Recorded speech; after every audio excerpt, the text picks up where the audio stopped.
Ayan mga kabiyahe, unboxing muna tayo ng in-order nating gulong. Nice. Preparing the rides. Preparing sa rides next week. Wow! Hindi, araw-araw naman ako nagra-rides eh. What? Diba, araw-araw naman ako bumabiyahe sa Lalamove. Ano lang to, budget meal lang to. Gripper pala yung ano natin. Yung gripper pala yung binibili natin sa ano, gulong natin sa motor natin. Alis ka dyan, alis. Nice. Nak. Eh no, unboxing din yung anak ko. Kala mo legit oh. Alis ka dyan, yung kamay mo. Yan, check muna natin. Ito pala, ano lang to. May kasama na siyang pito at saka Ma, silang. tusok ng gunting. Alis ka dyan, alis ka muna. Alis ka muna, be. May kasamang sealant at saka ano, pito.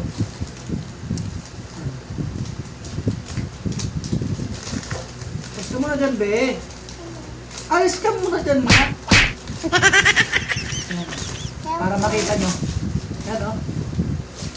Ano to? 80, ay ano? 80-90 lang to, pang likod. Maganda sana yung 100 by 80. Pero, sakto lang to. Ito, mapakita ko yung buo, yung kabuuan. Malapit na nating buksan lahat.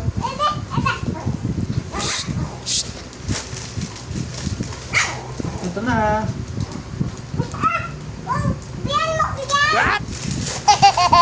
Ito na, malapit na. Malapit na, be. Antay mo si Daddy. Yun, oh. Gripper lang yung baon natin, pang motor natin. Yan. Okay, salpak na natin to.